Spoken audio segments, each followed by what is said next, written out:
Hola amigos, soy Esteban Herrera y este es su canal Electrorama. Bien amigos, entonces vamos a hablar acerca de cómo y cuándo usar la sonda pico a pico de alto voltaje y también la herramienta para testear la oscilación en la AC o corriente alterna en circuitos con transistores MOSFETs y transformadores choppers. Vamos a hacer esto gracias a la magia del video. Voy a hacer toda la presentación corrida, así la voy a grabar y luego voy a ir insertando en los puntos en que considere y como apoyo los ejemplos prácticos.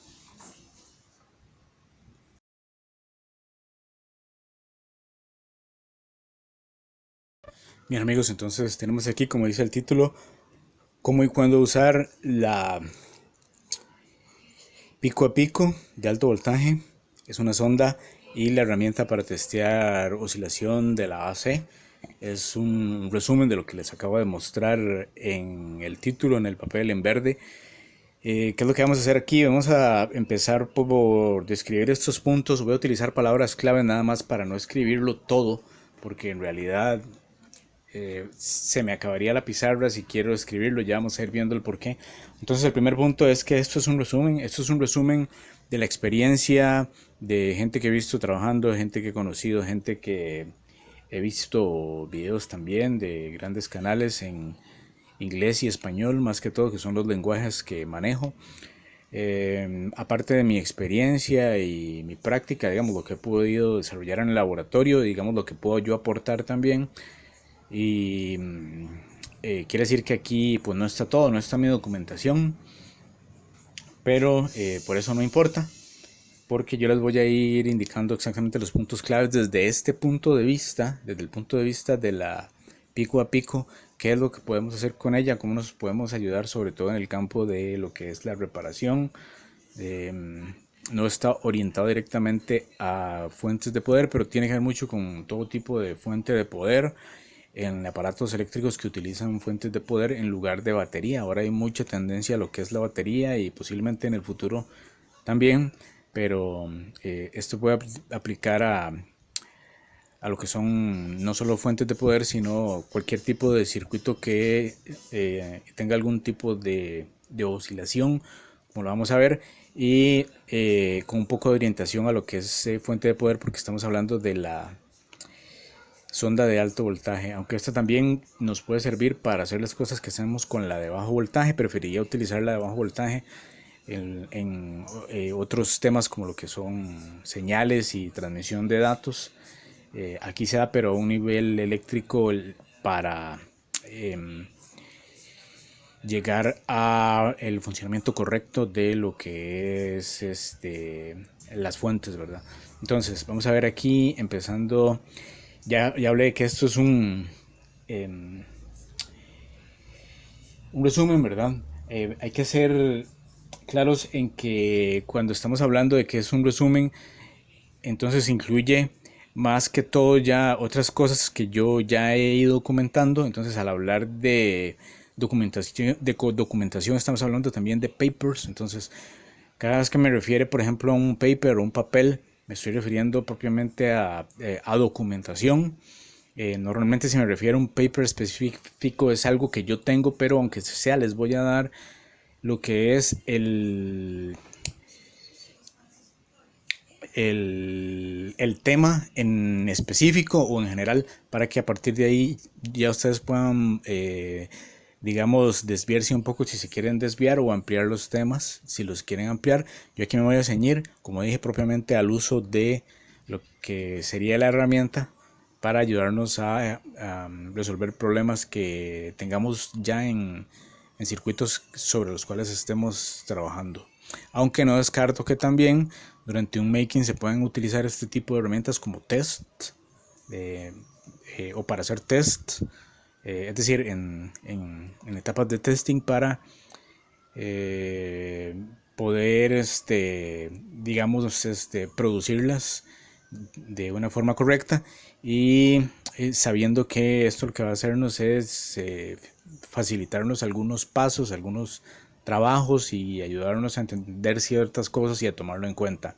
Bueno, También para meter un poquito más en contexto, porque más o menos esta introducción es a modo de contexto.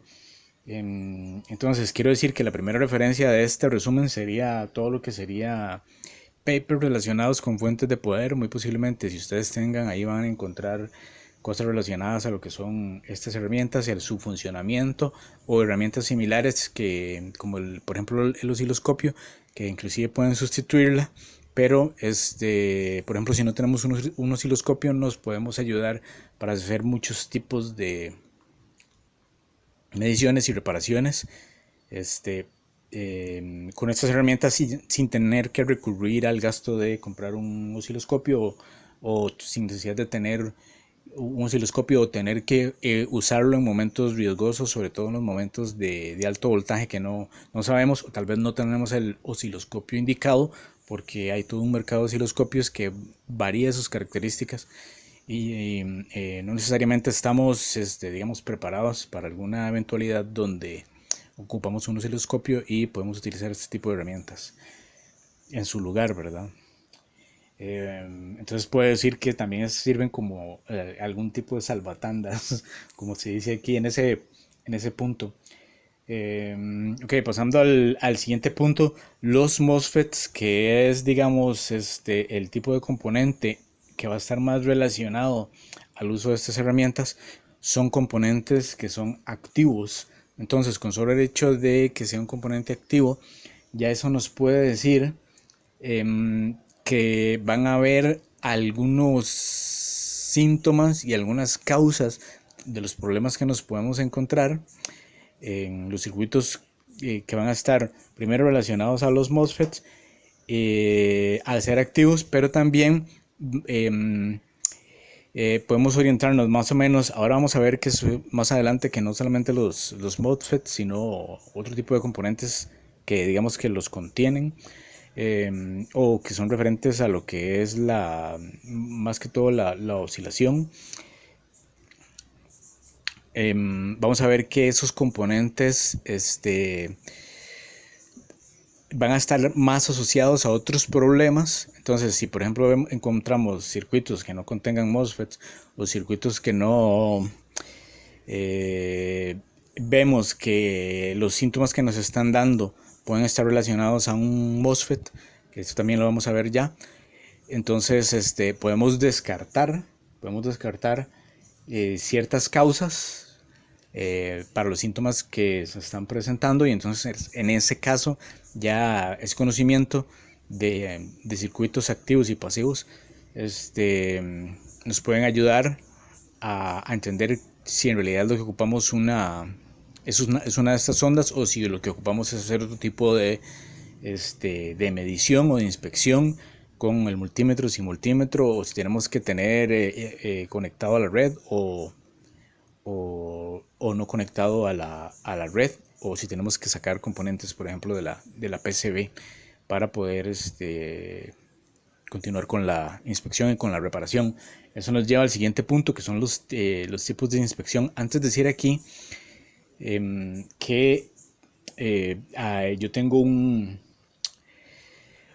documento, una documentación acerca de los componentes activos y pasivos. Entonces tengo una lista de componentes activos y pasivos, y basándome en eso también podría hacer algún tipo de documento de los problemas relacionados, por ejemplo, hablando del ejemplo de fuentes de poder, relacionados a un tipo de componente específico o su posición específica, con ciertas fallas, ¿verdad? O problemas que se pueden estar presentando.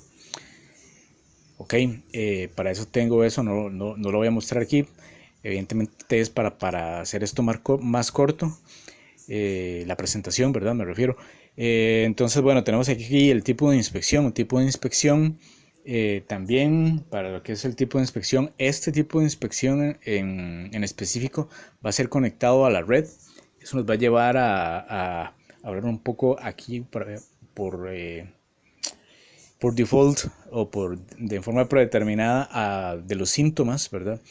Quiere decir que la fuente de poder para utilizar las ondas estas, bueno, la sonda y la herramienta de oscilación, tiene que estar encendiendo, Si nosotros vemos que no enciende, o dependiendo, bueno, tal vez si tenemos, por ejemplo, una luz ahí piloto standby, entonces puede ser que sí tengamos, por ejemplo, oscilación y la podamos medir. Pero si hay otro tipo de problemas, como por ejemplo algún voltaje que no nos esté entregando la salida, el voltaje que queremos, o voltaje variable, eh, ese tipo de cosas, también puede ser relacionadas a conectado a la red, ¿verdad? Pero si del todo no tenemos power on, no se entiende, entonces ya no podemos utilizar esto. Tendríamos que empezar con otro tipo de protocolo, ¿verdad? Que podemos empezar dependiendo ahí, después de una inspección visual, a ver por dónde empezamos. Pero sí, como repito, tenemos que conectarnos a la red eléctrica y ver que la fuente enciende para poder relacionar los problemas con MOSFETs y oscilación y lo que vamos a medir con pico a pico, o peak to peak, ¿verdad? Como se llama aquí, de alto voltaje, o de relativamente alto voltaje, porque más bien se habla como de un voltaje medio. Ahora van a ver que normalmente no se llega a los 1000 voltios, por ejemplo, para ponerlos en contexto, aunque no sé si lo voy a hablar más adelante. Eso es para los tipos de inspección. Entonces, ese tipo de inspección conectado a la red nos lleva al tema de seguridad. El tema de seguridad es sumamente importante para esto. Como va a estar conectado, entonces podemos recibir algún choque eléctrico, es decir, electrocutarnos, y esto podría ser causa de algún problema evidentemente físico, hasta mental, e inclusive nos puede llevar hasta la muerte, ¿verdad? Entonces, el tema de seguridad aquí es muy importante. Yo como mínimo estaría hablando de que hay que utilizar guantes, sea para fuentes 110 o 120, por ejemplo, una fuente de poder de PC. Una fuente de poder de PC puede ser 110 o 220 y tiene un switch para cambiar de 110 a 120, pero esto aquí es indiferente. Los voltajes que vamos a trabajar, por ejemplo, en fuentes, bueno, prácticamente estaría resumiendo lo que son fuentes de poder a fuentes de poder conmutadas, aunque las de fuentes lineales también es la misma precaución que hay que tener, ¿verdad? Pero se está trabajando con voltajes que evidentemente no es que la entrada es 110, sino que se va a subir y se va a bajar el voltaje dependiendo del circuito en los puntos, y se va a transformar de AC a DC, o de DC a AC, o de DC a DC, dependiendo del punto en el que nos encontremos. Entonces, tocar ahí nos puede llevar a un accidente, ¿verdad? Como mínimo a un desmayo. Y entonces, vamos a ver, safety. Creo que lo estoy poniendo bien aquí. Sí. Hay que tener mucha precaución, como mínimo con guantes, y también yo diría que lentes, ¿verdad? Y tal vez una camisa gruesa también, porque no falta el momento en el que algún componente también puede ser que vaya a explotar y vaya a tirar algún tipo de residuo, alguna punta de plástico o metal que pudiera salir ahí disparada. Y como vamos a estar trabajando con la fuente abierta, digamos, o digamos el aparato abierto, entonces todas esas cositas hay que tomarlas en cuenta. Luego aquí, referente también al tipo de inspección, puse solo ese punto, aunque en realidad son varios puntos, pero voy a hacerlos en forma hablada. Hay que tener cuidado con lo que es también los esquemáticos. Muchas veces antes de hacer todo esto, tal vez lo hacemos sin ver, pero si tenemos un diagrama esquemático de lo que vamos a reparar, digamos, si es una fuente, para seguir con el caso computacional de las fuentes de poder, pero puede ser una fuente de poder de televisor, puede ser DVD, VHS, algo de audio, lo que sea. Puede ser un propio adaptador para una laptop o lo que sea. Nosotros podemos buscar el diagrama esquemático que va a estar en la serie de la placa o en el modelo de la placa, el modelo, y buscar el esquemático también, abrirlo en un programa de software o en PDF, algo especial, ¿verdad? Ahí para ver diagramas. y podríamos, digamos, brincarnos muchos pasos. Más adelante vamos a pasar a los pasos, pero eso nos puede dar una idea también del funcionamiento, de ver, entre comillas, con guantes, ¿verdad? Dónde podemos tocar y dónde no podemos tocar, o dónde vamos a medir para entender un poco más. Y sobre todo si no conocemos el tipo de circuito al cual nos estamos enfrentando, muy importante. Entonces, eso habría que buscarlo. Yo no tengo documentación específica, tengo algunos esquemáticos de fuente de poder o similares, porque eso no siempre se encuentra. Pero bueno, ahí está. Entonces, el que quiere investigar acerca de eso le puede ayudar muchísimo para ver si tiene que sustituir, por ejemplo, algún tipo de componente que también puede estar relacionado con las fallas o los síntomas que estamos aquí escribiendo, que es lo que vamos a ver a continuación. Entonces, ¿cuáles son los síntomas asociados a los MOSFETs? En general, ¿verdad? Estamos hablando de MOSFETs. No, output voltage quiere decir que no hay voltaje del todo. Quiere decir, como dije, tenemos el requisito de que la fuente sí tiene que estar encendiendo, pero en este caso enciende, pero no nos está dando voltaje de salida. Entonces aquí en este caso lo que habría que hacer es medir el voltaje de salida. Voy a dar unos tips ahí, voy a pasar por ahí ya más adelante. Pero cuando no hay voltaje de salida y enciende la fuente, entonces posiblemente vamos a tener un problema asociado a los MOSFETs. O que no se esté dando el voltaje de standby. Esto es para fuentes. Por ejemplo, en la fuente de PC, de poder de PC, de no sé, 500 watts, 700, yo he hablado de unas de 300 en el canal de Electrograma. Aquí no vamos a tener un standby, quiere decir que la fuente se enciende, a veces tiene un switch, se enciende y ya, y comienza a funcionar, o del todo no funciona. Puede pasar el síntoma, ¿verdad?, de que no hay voltaje. En este caso sí nos serviría, digamos, continuar con esto porque tenemos el cuándo y cómo. Ahora vamos a ver el cómo. Tenemos el cuándo, vamos a ver el cómo. Pero en una standby, por ejemplo, hay televisores que están en standby. No sé, puede darse el caso que haya fuentes de PC con standby, aunque no me refiero, por ejemplo, a la lucecita que está detrás, al bombillo de neón, sino un tipo de salida, que es la salida de standby. Esa lucecita de neón normalmente lo que nos indica es que si hay entrada de AC. Esta luz de standby casi siempre es un piloto, pero es un LED. Eso necesita una fuente que alimente ese LED. Entonces lo que estaría pasando es que no obtenemos voltaje, pero de standby. Entonces primero tenemos que ver cómo solucionamos el problema con el standby para poder activar el standby y tener ya la fuente de poder en power on o encendido. Eso lo vamos a tocar ese tema más adelante también. Hay muchas referencias acerca de eso. Tengo también documentación acerca de eso, papers, ¿verdad? Hay un paper que tengo que dice los principales problemas relacionados a la ausencia de voltaje en una fuente de poder. Entonces, quiere decir que eso se puede dar a diferentes niveles. Puede ser nivel de conmutación, nivel de oscilación, como los que vamos a ver aquí.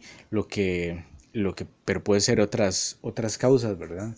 Inclusive, bueno, no voy a poner más, pero voy a hablar de esos dos tópicos específicamente. Pero igual alguien se puede hacer esa lista de los problemas principales o buscar información para ver por qué es que no existe el voltaje, para poder descartar y ver cuáles pueden estar directamente relacionados a un MOSFET, por ejemplo. ¿Okay? Siguiendo con los MOSFETs, bueno, entonces, ¿por qué es que en realidad estamos poniéndole tanta atención a los MOSFETs? Eso es porque los MOSFETs son el componente número uno, el candidato número uno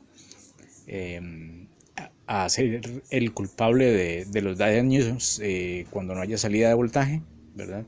Y de hecho es el que más se daña en lo que son fuentes de poder y otras fuentes fuentes de poder conmutadas, ¿verdad? Y otras fuentes.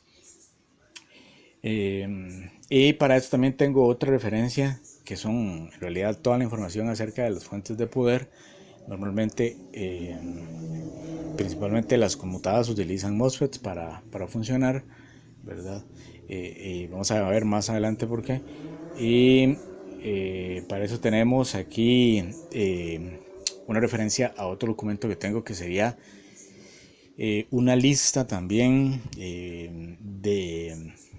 de los componentes que más se dañan y los que menos se dañan en una fuente de poder conmutada, ordenados, ¿verdad? De los que más a los que menos, para nosotros, digamos, poder atacar primero esos puntos. Eso nos va a ayudar a salvar mucho tiempo a la hora de hacer las inspecciones. No vino a revisar cosas que estén en lugares, digamos, exóticos o componentes que es muy difícil que se vayan a dañar, o que casi siempre, la mayoría de las veces y en un porcentaje, se van a dañar en último lugar, antes o después de, bueno, sería después de otros que son candidatos más fuertes a los daños, como lo que estamos hablando aquí, que es acerca de los MOSFETs. Entonces, ya teniendo esa introducción, yo sé que es bastante largo, vamos a pasar ahora a lo que son los pasos. Estos pasos serían como, bueno, vamos a ir de la general y con los detalles que sean necesarios, orientados a hacer este tipo de reconocimiento y revisión o inspección, utilizando la pico a pico y la herramienta de oscilación para testear la AC. Ok, entonces vamos a proseguir ahora con lo que son los pasos.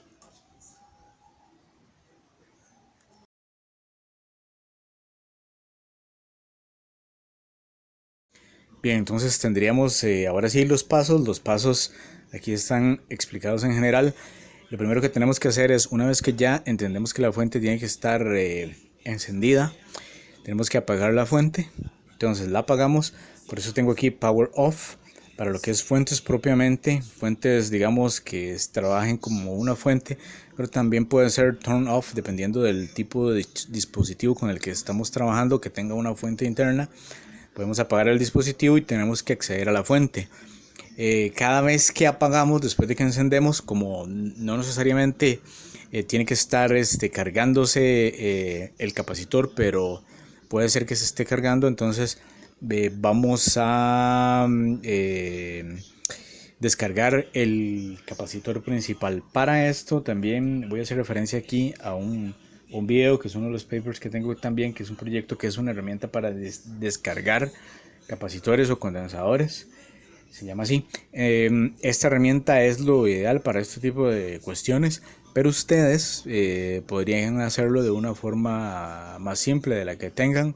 En el caso mío, yo utilizo la herramienta para evitar cualquier problema ahí con lo que es carga y descarga hacia más que todo el circuito, otros componentes que se pueden ver afectados, sobre todo si hay algún cortocircuito, ¿verdad? O problema, que es lo que estamos intentando aquí dilucidar. Entonces pueden ir a verse ese video también si quieren. Voy a seguir. Bueno, después de eso seguiría, tenemos que identificar la zona caliente y la zona fría. En las fuentes de poder eso se divide en dos zonas. Pueden ver en la planca, estamos hablando de la fuente de poder, ¿verdad? Aunque pueden haber otras zonas también. Por ejemplo, en un televisor que sea todo en uno, que tenga toda la placa, por ejemplo la placa main, y el circuito main, y tenga lo que es la parte de la fuente de poder también dentro de la misma placa. Entonces ya ahí sería como que hubieran tres zonas, ¿verdad?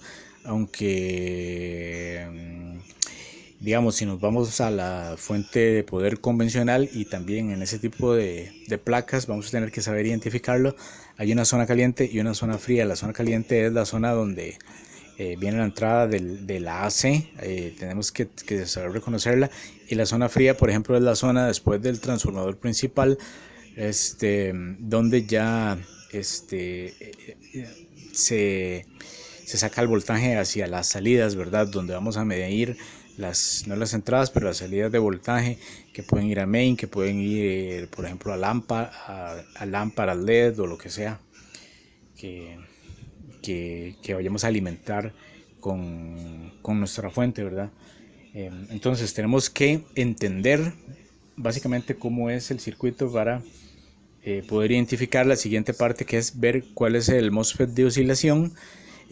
Tengo el MOSFET, que en realidad sería un transistor MOSFET, para describirlo un poco más abundantemente, que normalmente está en la zona caliente, pero también lo pongo en plural porque a partir de la zona fría esos voltajes se podrían subdividir y podrían utilizarse otro tipo de MOSFETs también, ¿verdad? Y esos MOSFETs a su vez también podrían, por ejemplo, tener no solo oscilación, sino algún problema de oscilación, el cual vamos a tener que testear para entender primero en qué zona es que puede estar el problema, y dentro de esa zona ver exactamente cuál es el problema, si está relacionado a la oscilación o al MOSFET o a qué, ¿verdad? Ok, una vez que lo hemos identificado, tenemos que identificar el pinout, que es decir, dónde es que están las terminales de los MOSFET, de los pines. Recordemos que existen MOSFET de canal N y canal P, que es lo más parecido a los transistores. Digamos, podríamos decir que existen dos tipos también, que sería el NPN y el PNP. Aquí lo tenemos como canales en lo que son MOSFETs. Y luego no tenemos emisor base y colector base y emisor. En MOSFET tenemos lo que se llama un gate, que se identifica por la letra G, normalmente mayúscula. Luego gate, que sería compuerta en español. Source, que sería identificado por una S, quiere decir la fuente o surtidor. Y también tenemos drain, que se identifica por una D, drain, que sería drenador en español, una D. Entonces aquí a la derecha tengo el símbolo del MOSFET de canal N, no es el de canal P. El de canal P, la flechita está orientada hacia adentro, tiene el drain donde está la S o source, y tiene el source donde está la D, aquí invertido. Ok, este es el símbolo muy parecido al que se utiliza en un Zener, un diodo Zener.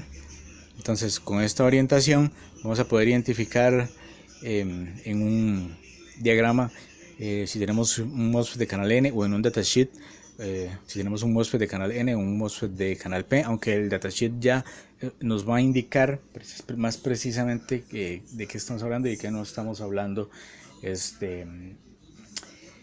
Ok, eso se hace aquí en esta cosa que se llama plate, que es en realidad la matrícula, que es, si ustedes ven el MOSFET, lo pueden ver con una lupa, es todo eso que viene escrito en el lomo, digamos, en la parte del frente de las letras viendo para nosotros.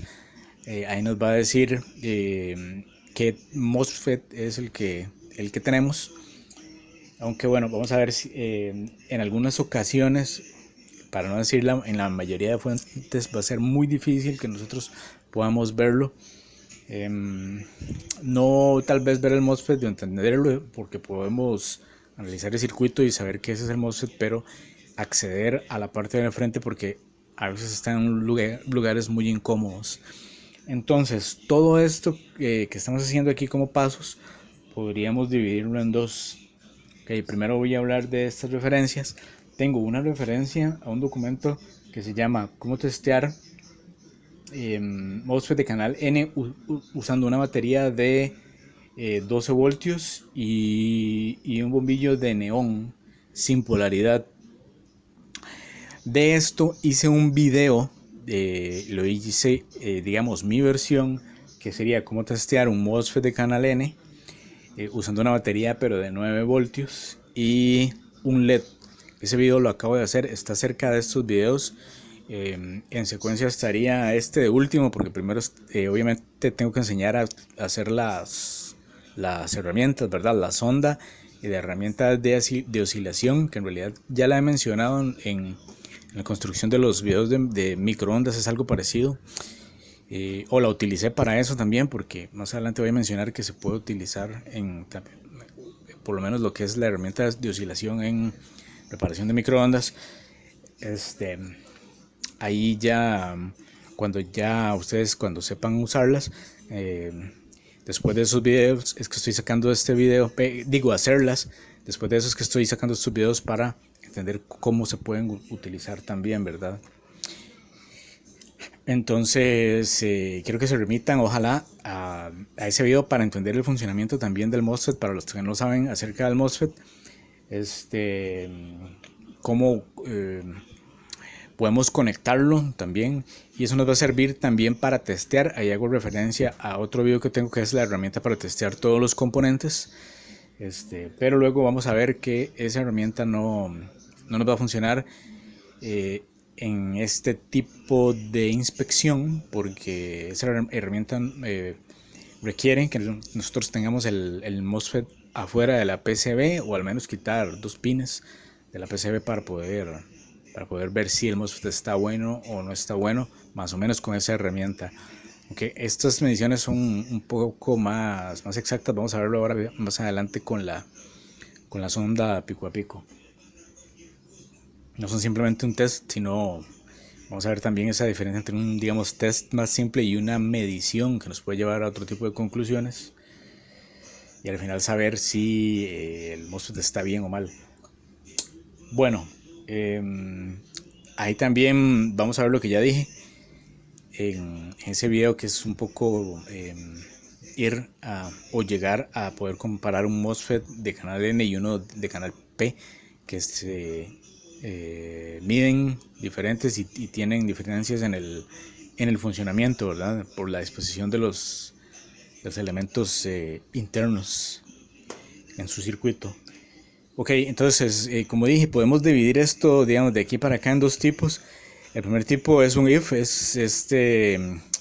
sería si podemos leer. Bueno, esto lo puse mal aquí, vamos a ver. Puse read is read.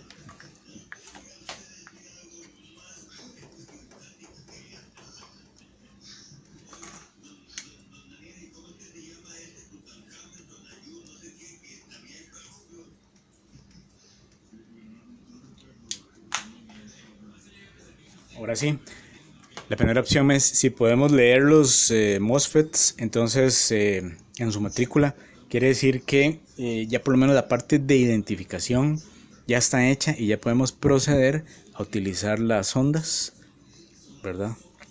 Obviamente hay que tomar las consideraciones de qué otros componentes hay en el circuito y el estado para poder hacerlo, pero ya con esto no vamos a tener problema, porque ya sabemos con el MOSFET que estamos trabajando y no vamos a meter las puntas donde no debemos, de lo cual voy a hablar también más adelante. Y el otro caso sería si nosotros no podemos leerlas. Este caso es el caso que más me preocupó, porque es un caso bastante complicado, como lo vamos a ver. Si lo podemos leer, es nada más ver si podemos utilizar las puntas ahí, las herramientas estas, y ya con eso darnos cuenta si por lo menos si es el MOSFET o no, y seguir con la inspección. Pero en el segundo caso vamos a tener que encontrar una forma para no tener que ir a desoldar el MOSFET, lo cual implica sacarlo del heatsink, ¿verdad? Del disipador y todo eso. Y en ese proceso poder llegar a dañarlo también. A veces se puede soltar de una forma que queda como flotante, como que no peguen las patitas, pero son complicaciones, ¿verdad? Dependiendo del método que vamos a utilizar para desoldar, puede ser engorroso, o también podemos llegar a dañarlo, o puede ser que inclusive podemos sacarlo y ya tiene la matrícula borrada o dañada, no sé, y que el MOSFET esté funcionando perfectamente, porque eso solo que queda como borrado para la parte de afuera, no quiere decir necesariamente que se le han dañado partes internas. En ese segundo caso que no podemos, es donde tenemos que actuar con precaución y de eso se va a tratar los siguientes pasos. ¿Qué es lo que pasa? Si ustedes, digamos, están utilizando este video como una guía o hicieron un resumen para poder leer la matrícula de este MOSFET y ya ir a medir directamente, yo les recomendaría que no lo hagan, porque lo siguiente no solo, y me refiero a todo el resto del documento, aunque está orientado también a que yo no pude leer el MOSFET, cómo poder identificarlo a partir de ahora sin sacarlo de la PCB.